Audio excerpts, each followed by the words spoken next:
Welcome back to Africa This Week with me, Annisa Omar. Now we'll move on to articles that have caught our attention this week with our reporter, Hassan Ahmed. Hassan, what articles do you have for us this week? So first, of course, the biggest news of the whole week. President Jacob Zuma of South Africa has had a stinging rebuke from the Constitutional Court yesterday. They said that his avoidance to pay the £15 million I spent on his private home, on his private residence, using state funds, and he has refused to do so far, that this is a failure in upholding, defending and respecting the Constitution.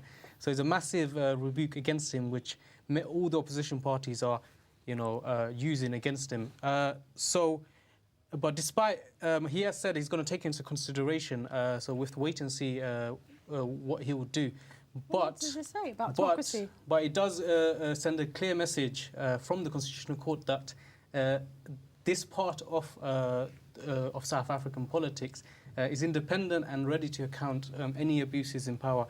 And the chief prosecutor, Thuli Mandazela, she thanked the public for putting trust in that institution. And she says that democracy is alive and well in South Africa because of it. And the opposition parties are going to use this judgment to put pressure on President Zuma to step down, and they will try to get support from fellow ANC MPs to impeach him. And if that doesn't happen, I'm sure when the next elections come around, it will be a very difficult time for President Zuma. For democracy, arguably alive and well. Yes, in South Africa, yes. So what's our second article? Second article, this is in terms of Africa's reach towards the world. Israel, they are in recent months, they have been extending the hand of friendship and cooperation with a lot of African leaders. You may remember in September when Israel was asked by the atomic nuclear watchdog to declare their undeclared nuclear weapons. Surprisingly, a lot of African countries either abstained from the vote or said no. So this has accelerated Israel's friendship gestures into Africa. Economic ties. And they have been doing a lot. So in July, the Israeli president is going to go to Uganda as part of his trip, which is one of the first tours by an Israeli leader. And he will mark the 40th anniversary of hostage rescue where his brother died. Then he'll travel to Kenya, Rwanda and Ethiopia. But just like the previous story, South Africa, the relationship with South Africa is still strained. So one of the biggest countries in Africa, Israel still has a long way to go. But Israel's saying that they have these economic ties and these political, but also there's an ideological link that they're saying they share with Africa. What was this ideology? Ideology, so there's a massive security threat in Africa, and in terms of Africa reaching out to Israel, it's not just for anything. They do want something in return. Israel, of course, has been in conflict since the establishment of the state, illegally or illegally, yes. In 1948. And so they want their expertise in homeland security, cyber terrorism, and in defense. And in exchange, Israel, of course, wants new allies, especially in competition with Iran, because they're also doing the same thing. So it's very interesting, and we have to wait and see how leaders do it, and even how the people respond to these acts of friendship towards Israel. So what's our third article? Our third article, this is... sorry. This is in the UK. It is Commonwealth Week this week, and Africa, of course, has been traditionally, historically been a key part in the empire. So the Nigeria's former president, Olusegun Obasanjo, he has sent a strong message to a speech, as it were. Strong speech to all those present around the world. That he's saying that Africa is not just to learn from the world, but the world needs to learn from Africa as well. So he sent a strong message that Africa is not just a failing continent as people believe, but there's a lot to learn. Especially one of the key aspects that he mentioned was in terms of overcoming apartheid. as you know, there's many countries and regimes in the world that people have argued that it is still they still have atmospheres Strong of racial tensions and conditions relating to apartheid. So he sent a strong message to that. You know, there were many high figures within that. One notable, of course, Her Majesty the Queen. So a key message from a strong and well-known leader. What's our fourth and final article? Final article. This is there's a new study by a UK-based risk analysis. It was in the World Weekly, called Veris Maplecroft. So they identify in terms of natural hazards.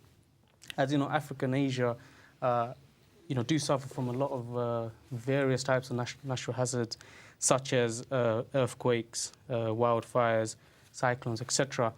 And they have identified that 8 out of 9 countries in Africa, for example, South Sudan, Burundi, Eritrea, Chad, and Niger, they are some of the countries at most risk. And some of the factors that they say contributes to this is poor governance, weaker financial resources, and infrastructure, including poverty. So they have published a set of recommendations to deal with this.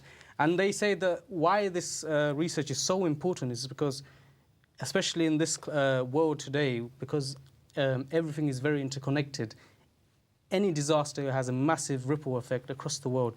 So they want everyone to take note in terms of helping these countries to deal with natural hazards in the future. And Africa and Asia, not too different then? No, it's all interconnected. All interconnected. Thank you very much, Afsal. Now we'll be moving on to our feature of the evening. A severe drought has arisen in the self-declared Republic of Somaliland and Puntland, with 250,000 people suffering acute food insecurity. Our reporter, Khalil Charles, has more.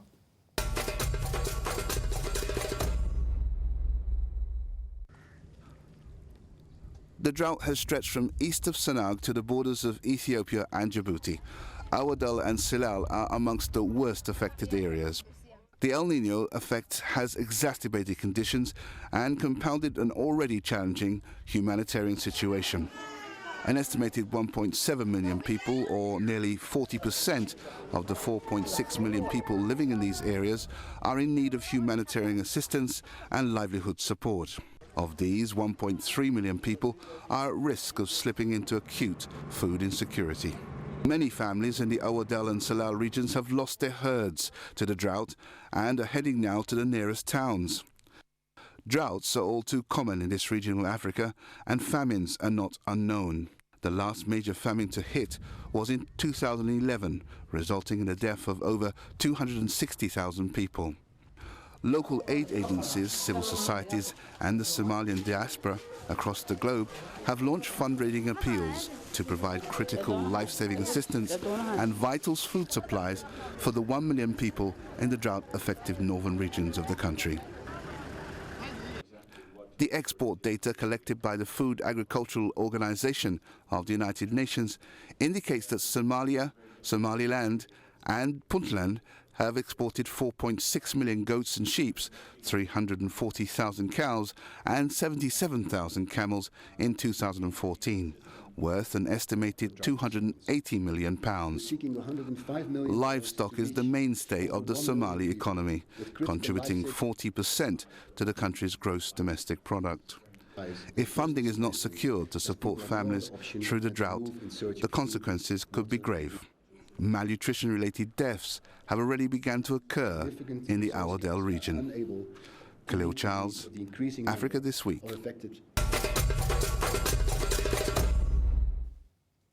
To discuss this, we have Jama Noor, Project Manager, Adam Smith International, and Farhan Hassan, Social Justice Campaigner.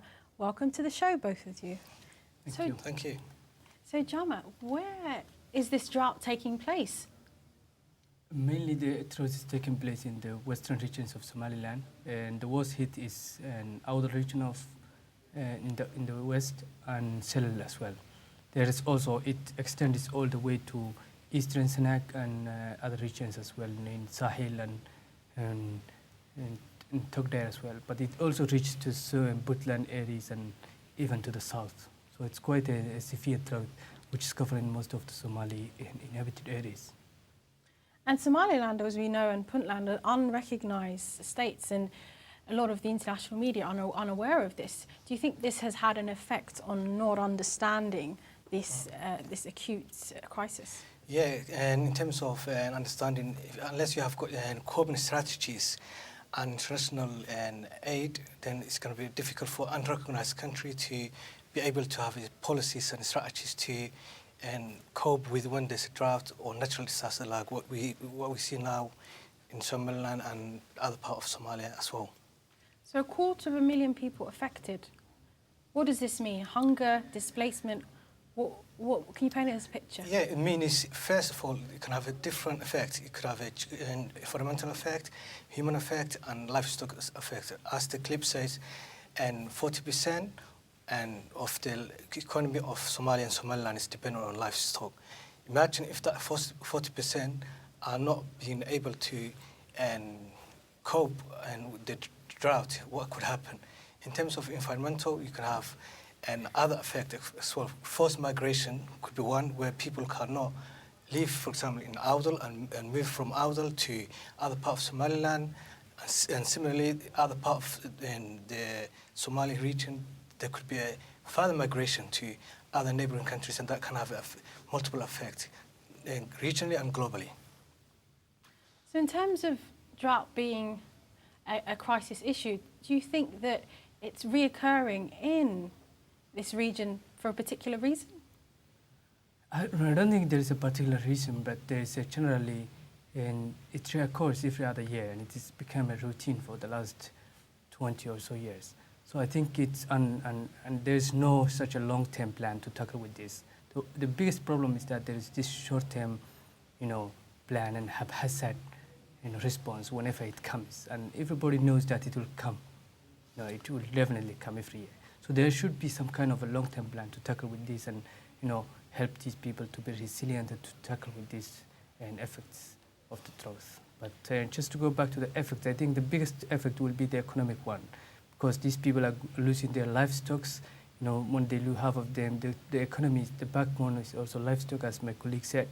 But when you take that picture a couple of years forward, what you will see is that the economy is down, people are still in poverty, they can't help themselves and can't help their children. So it will be quite a long-term economic effect. So this is mainly in the rural areas, and we know that droughts can obviously lead to famine, and we have the massive famine of 2011 that led to over 260,000 deaths. Do you think that it's too the spotlight on these droughts are not enough because of what could potentially devastatingly happen? Yeah, I will say definitely it's not enough, because if that would have been enough and the spotlight is enough, we would have seen a bigger response. We would have seen, up to now there is no such a notable response from the international community or from the aid agency or from any other place. So that shows that there is a limited response to this. So who's to blame? Local governments, I think there's international multiple. agencies? Natural disaster is one, because there's no one can control when the rain comes, because one of the key causes of this drought is failure of 2 consecutive rain season. That's one factor. Also, I think there's the overgrazing, over-cultivation, and can cause, for example, soil erosion, desertification. So you can see that is a natural disaster and a human activity. So I think one strategy that can be taken into account is when this goes away. Probably we hope that the rain will come in the rainy season, April to June, which is going to be hopefully soon. But if that fails, we can have the same difficulties and same situation in 2010, 2011, where people were not able to survive due to hunger, famine, and lack of water. And we can see, and actually, if we don't take appropriate steps internationally, regionally, locally, diaspora needs to get together and do whatever they can to support this disaster that is folding in front of us.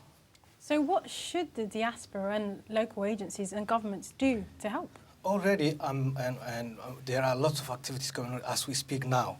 There are lots of community organizations, individuals, and people from different regions getting together, doing whatever they can. But that needs a government involvement as well, because as an individual, they already in the region, there are a lot of, and if you're talking about poverty, if you're talking about conflicts, there are places where there are conflict zones. So for international organizations, there could be a security issue, an access issue, but where the diaspora are the one of the key lifeline in terms of supporting a situation like this. This is their time. It's not the first time, and it's not only in Somaliland and Somalia, in the whole region.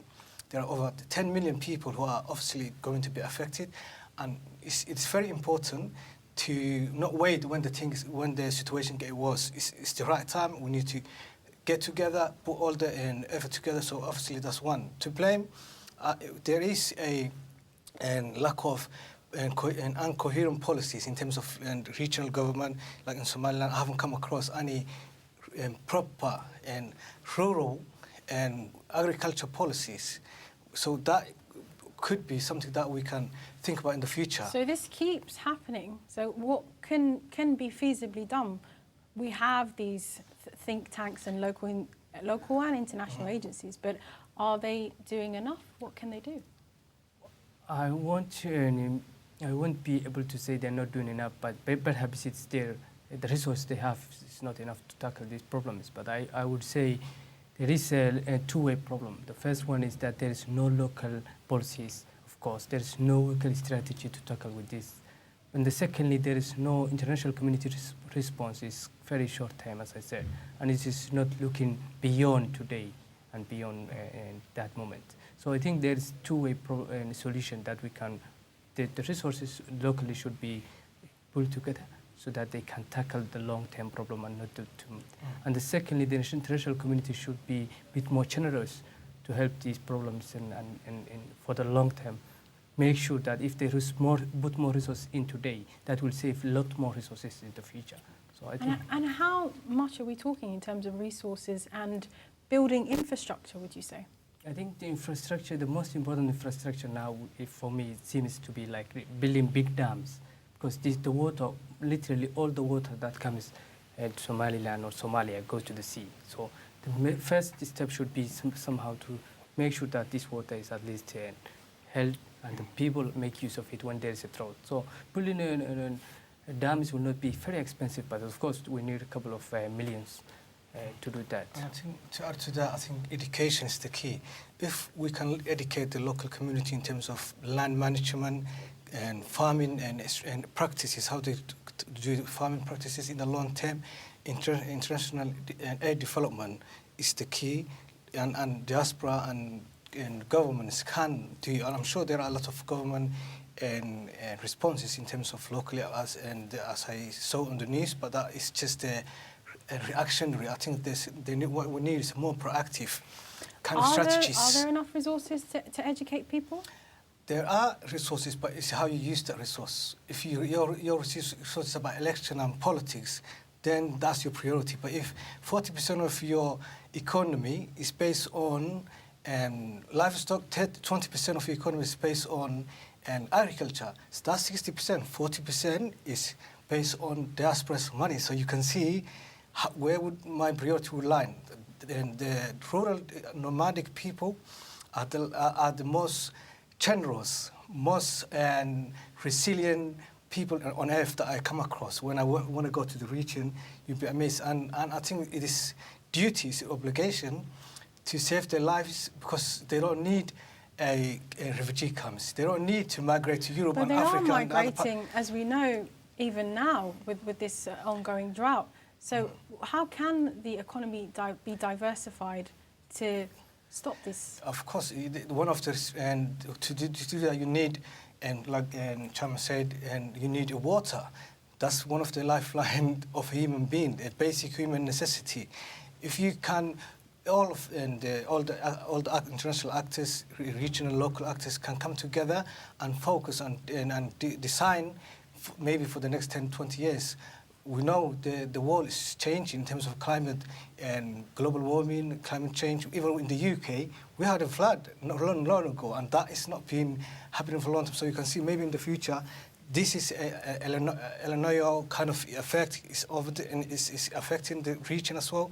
So you can see, but now is the time to sit down together. This hopefully the first priority should be emergency aid, wherever that is, whether it's remittances, international government, and local government, and that is the immediate reaction we should do as a human being. But the long-term international development aid assistance is the key. Local, we should be thinking about fishery. We should be thinking about, for example, services. How can we use local services? And that could.